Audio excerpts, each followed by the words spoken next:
Hello everyone, my name is Eleanor and I've been asked to talk to you about climate change between New York City and the city of Sydney. These two cities each have lessons to be learned and could be transferable to one another in order to help make the environment more sustainable.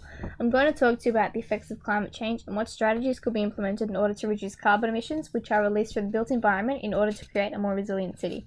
New York City and Sydney have many similarities to their climate change and rising temperatures, which are continuing to evolve. In 2012, the city of Sydney had a population of approximately 4.3 million people, whereas New York City had a population of 8.3 million people, with each city growing every year. New York City has the highest population density in the major city in the US. In New York City, they are vulnerable to flooding, sea levels rising, heavy downpours, carbon emissions, heat waves, and droughts. Carbon emissions are being fueled 74% by buildings, 21% transport, and 5% with industrial and other. The annual carbon emissions in New York is 53.4 million tonnes. New York has a reductions target of 30% for 2017, which is compared with the 2005 emissions. In the city of Sydney, 80% of their carbon emissions come from electricity. New York State has set a goal to reduce climate change by 2017, which includes a plan to reduce carbon emissions by 30% and also improving resilience to climate change in all of the state's communities. Sydney City also has a goal to produce 70% of its electricity from trigeneration and 30% from renewable energy. Trigeneration is a more sustainable way of generating electricity.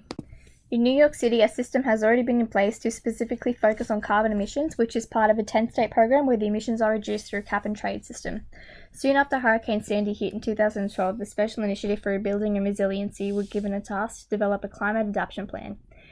This strategy was launched in 2007 and it is estimated that the city will be able to prevent economic losses of more than $22 billion by the year 2050. Rising sea levels are a major issue in New York City. The New York City Panel on Climate Change predicts between 1 and 2.5 feet of sea levels rising by the year 2050.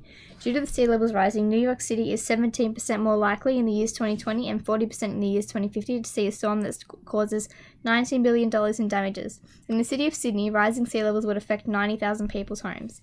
Unless something is done soon, climate change will gradually worsen and the economy will suffer. Fortunately, both New York City and Sydney have come up with strategies in order to create a more resilient city.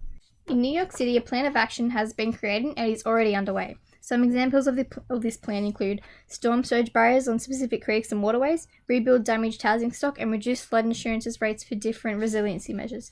For every dollar spent on mitigation, $4 is saved in repair costs, which would save New York City billions into the future. The Urban Climate Change Research Network believes New York City's experience in rebuilding after Hurricane Sandy offers useful lessons for other cities.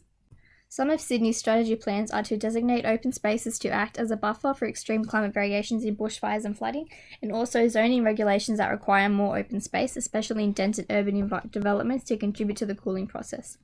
With the larger cities, carbon emissions are produced through these built environments. Although some strategies are transferable, both cities have already implemented the development of green roofs as they reduce carbon emissions, increase energy efficiency, and capture stormwater runoff to improve sustainable environment. New York City focuses on 3 layers of defenses to improve resilience to climate change. The first is enhancing the city's coastal defenses, the second targets the city's building stock, and the third is protecting the city's infrastructure, where the city will work with consumers to reduce energy and increase their energy options. Climate change is the changing in weather patterns and sea levels for New York. As the temperature rises, locally are seeing more extreme precipitation, heat, and storms. Extreme weather environments have an impact on people, economies, the built environment, and human activities. New York have an adaptation plan to protect the public health and safety and also reducing the economic and social costs of climate change. These 3 steps are assessing the local environment, climate change hazards, identifying local vulnerabilities to climate change, and evaluating local climate risk. Plan New York City has a 4-step risk-based approach to assist in increasing the resilience to climate change. These 4 steps are quantify the impacts, identify the impacts and develop strategies to mitigate risks, launch a citywide strategic plan, and develop site-specific adaptation strategies.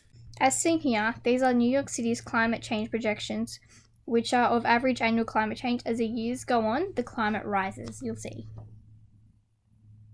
By the end of the century, New York City could experience approximately 3 to 4 times more days annually over 90 degrees, 3 to 4 more annual heat waves, which last up to 7 days approximately, and frequent intense rainstorms.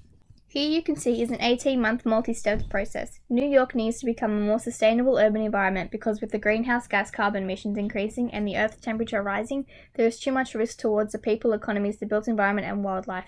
Sydney also needs to do the same, however both cities have well thought out strategies and have been implemented and will gradually help the economy over time. Thank you.